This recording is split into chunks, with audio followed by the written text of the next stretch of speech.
오늘 말씀으로 열매가 없으면 죽는다라는 제목으로 오늘 우리 신년 새벽 기도의 마지막 날 말씀을 함께 나누고자 합니다.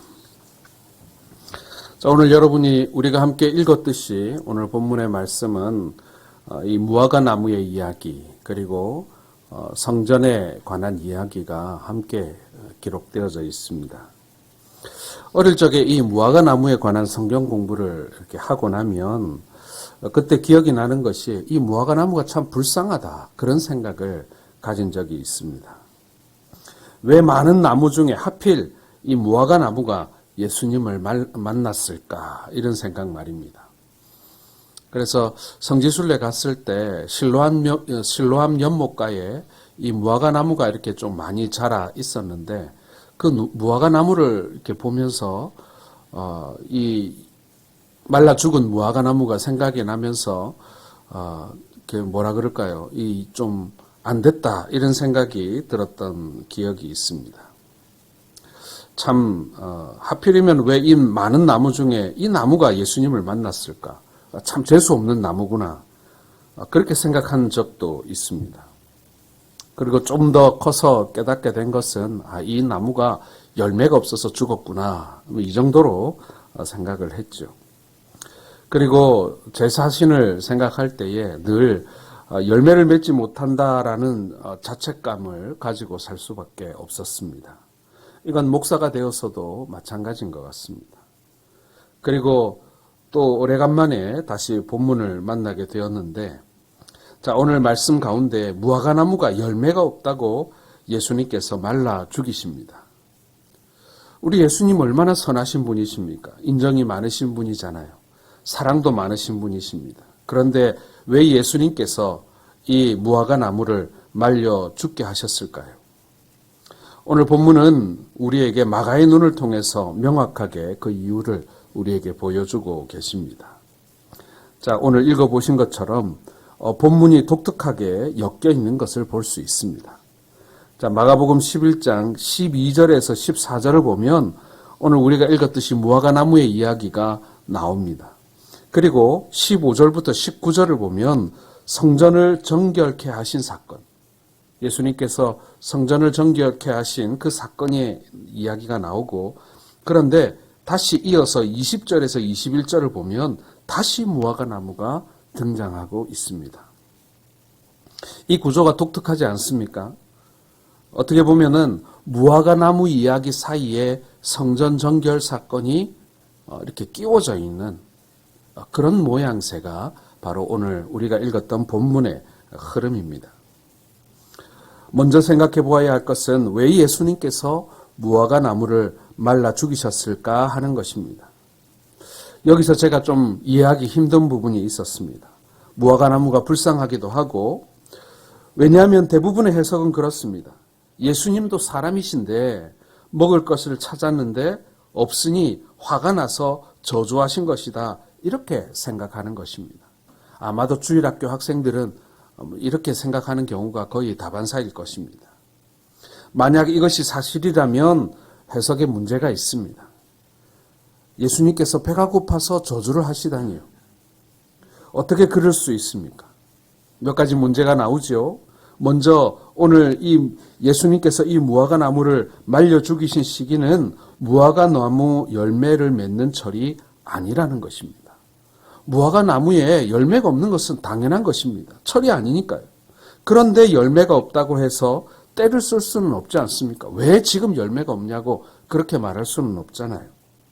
그리고 우리 예수님이 어떤 분이십니까? 5,000명을 먹이신 분이십니다. 그리고 40일 금식 기도 후에 마귀의 유혹도 이기신 분 아닙니까? 그 인간의 배고픔의 한계를 극복하신 분이시기도 합니다. 그런데 그 예수님이 지금 배가 고파서 그 무화과 나무 열매를 하나 못 얻었다고 그것을 말려 죽였다? 어떻게 보면은 너무나도 이해하기 힘든 부분입니다. 자, 그렇다면 오늘의 말씀은 무엇인가 의도적인 부분이 있으시다. 우리 주님께서 이 의도를 가지고 계신 부분이 있다는 사실을 알게 됩니다. 오늘 예수님께서 무화과 나무를 통해 의도하신 일을 하셨다라는 것이죠. 그것은 무엇이냐면 여러분, 결론을 먼저 말씀드리자면 예수님의 관심은 이 무화과 나무에 있었던 것이 아니라 바로 성전에 있었다라는 사실을 알 수가 있는 것입니다. 이 무화과 나무의 비유 사이에 성전 정결 사건을 넣어두었다라는 거예요. 무화과 나무가 아닙니다. 오늘 예수님께서 무화과 나무 열매 없는 것을 보셨습니다. 그리고 저주하셨습니다. 그리고 성전에 들어가셨어요. 그리고 성전에 들어가 어떤 사람을 만나십니까? 어떤 일을 행하십니까? 분노하신 예수님을 만나게 되지 않습니까? 예수님은 성전에 들어가서 네 종류의 사람들을 만나셨습니다. 그리고 엄청난 분노를 행하시는 것을 보게 됩니다. 15절부터 보시면은 성전 안에서 매매하는 자들을 내쫓으셨습니다. 이들의 비리는 상상을 초월하고 있었어요. 제사장들과 짜고 멀리서 사람들이 제일 좋은 동물을 가지고 제물을 드리기 위해서 오면 일단은 그 제물을 퇴짜 놓습니다. 소의 양쪽 눈의 크기가 맞지 않다든지 아니면은 양의 털이 고르지 않다든지 이런 말도 안 되는 이유를 들어서 이 제물은 흠이 있기 때문에 하나님 앞에 드릴 수 없다라고 퇴짜를 내버리는 거예요.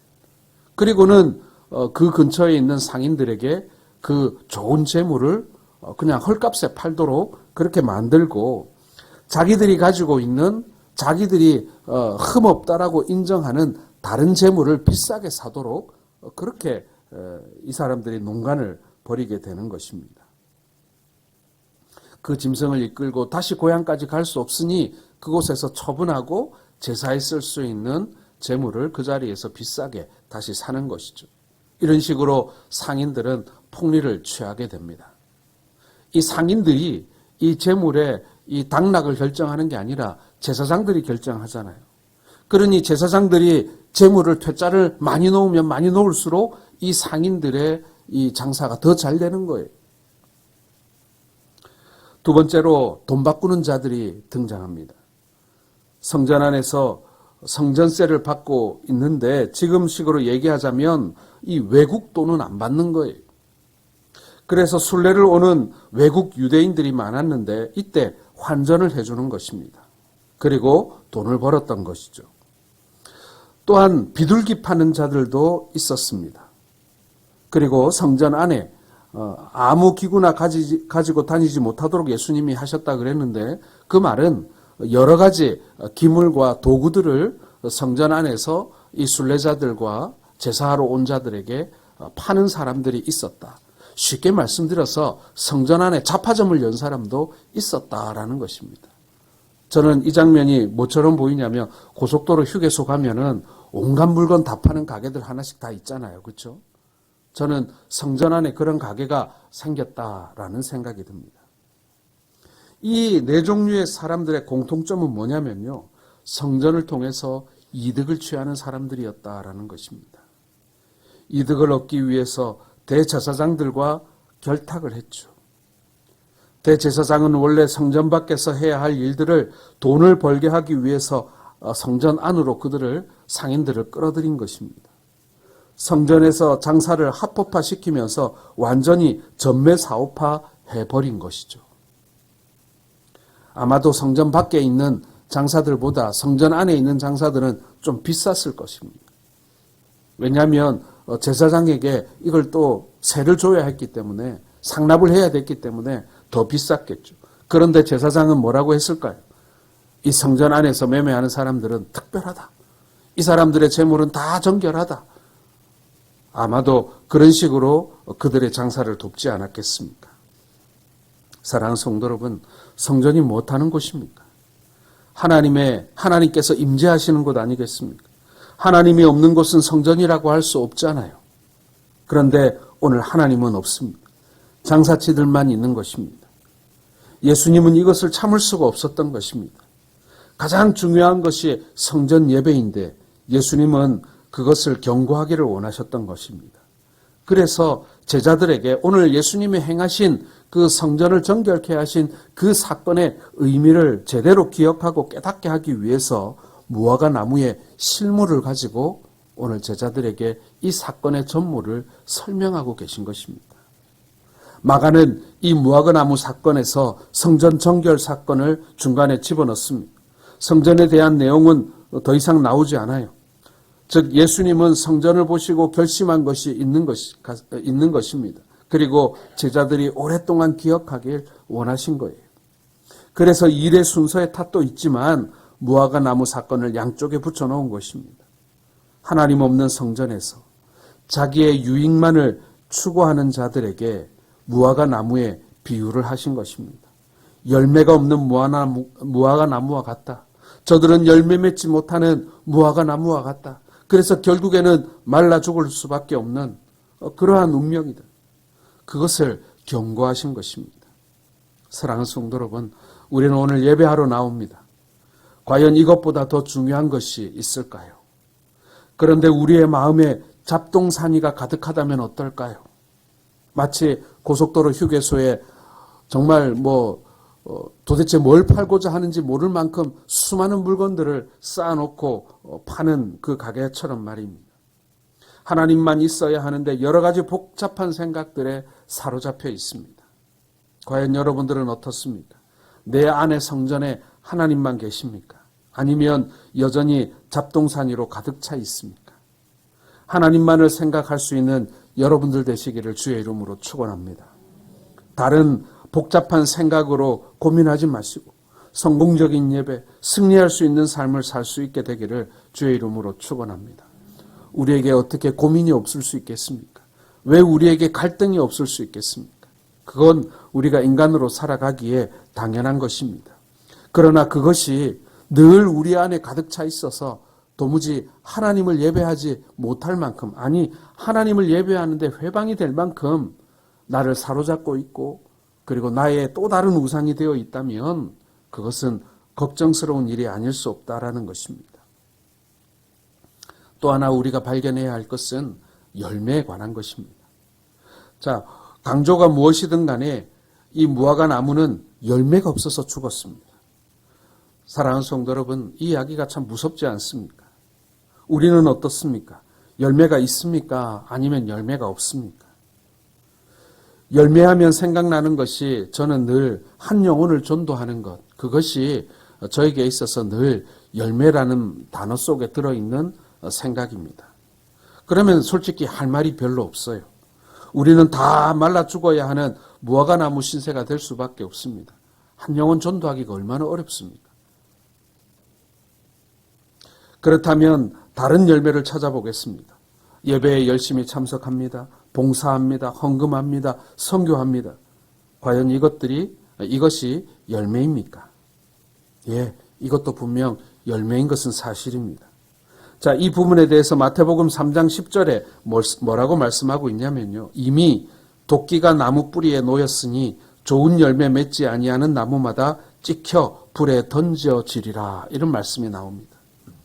열매 맺지 않는 것은 이해를 되는데 좀 두려운 말씀 아닙니까? 도끼가 지금 이 나무 밑에 지금 벌써 대령이 돼 있어요. 열매를 맺지 못하면 즉각적으로 이것을 찍어서 불에 던진다고 하니 두려운 말씀이 아닐 수가 없습니다. 우리의 삶에 열매가 없다면 하나님께서 우리를 이 사망에 이르게 하실 수도 있다. 그런 뜻 아니겠습니까? 자, 그렇다면 좋은 열매를 맺기 위해 나무는 어떻게 해야 하는 것입니까? 쉽게 설명드리겠습니다. 말씀에 순종해야 합니다. 오늘 이야기의 대상은 세례 요한이 바리새인들과 사두개인들에게 했던 말씀입니다. 나무에 열매가 맺지 않으면 죽이겠다고 한 것은 누구에게 한 말입니까? 적어도 바리새인들과 불신자와 거짓 선지자들, 그리고 성전을 매매하는 장소로 만들어버린 제사장들, 그렇지 않겠습니까? 예수 그리스도께서 나를 위해 죽으러 이 땅 가운데 오셨음을 믿는 것 이상의 큰 열매가 없습니다. 그리고 그 말씀에 순종하는 것이 곧 우리에게 열매입니다. 하나님의 아들을 아는 것과 믿는 것이 우리가 할 수 있는 가장 큰 일이고 열매입니다. 우리가 봉사하는 것은 상급과 관련되어 있습니다. 만약 그런 열매가 없어도 지옥에 던져지는 것은 아닙니다. 사랑하는 성도 여러분, 봉사 좀 못할 수도 있습니다. 조금 방학할 수도 있습니다. 전도하지 못해서, 섬기지 못해서 안타까울 수도 있습니다. 한 영혼을 건지는 일을 우리가 제대로 하지 못했기 때문에 우리가 두려운 마음도 듭니다. 그러나 가장 중요한 것은 내가 주님을 고백하고 사는 것. 이것이 가장 중요하다는 사실을 기억하시기 바랍니다. 나를 위해 돌아가셨다는 그 복음의 사실을 믿는 것, 이것이 중요합니다. 그리고 이런 고백이 있을 때 우리는 제대로 된 예배, 봉사, 선교, 전도 섬길 수 있는 것입니다. 이러한 고백이 바탕이 돼 있어야 우리가 제대로 우리의 삶에 열매 맺을 수 있는 것입니다. 오늘 예수님께서 성전을 정결케 하시며 이 무화과 나무의 열매의 이야기를 하시는 것, 그리고 그 나무를 말라 죽게 하신 것은 본질을 잃어버리고 하나님 섬기는 것을 잃어버리고 다른 것으로 말미암아 자신의 인생에 열매 삼고 있는 사람들의 마지막을 보여주고 있는 것입니다. 결코 이런 자들은 열매 맺을 수 없다. 이렇게 되지 않기 위해서 경계하라. 우리에게 이렇게 말씀하고 있는 것이죠. 사랑하는 성도 여러분, 우리가 이제 새해 초입을 맞이하고 있습니다. 올 한 해 우리가 어떤 열매를 맺을지, 우리가 어떤 열매를 맺기 위해서 믿음 생활을 이어갈지, 그리고 우리가 수고할지, 여러분 연초에 우리가 제대로 된 목표를 세우고 그리고 우리의 삶에 내가 주님을 고백하며 사는 그러한 삶 되기를 우리가 소원할 수 있는 올 한 해가 되기를 소원합니다.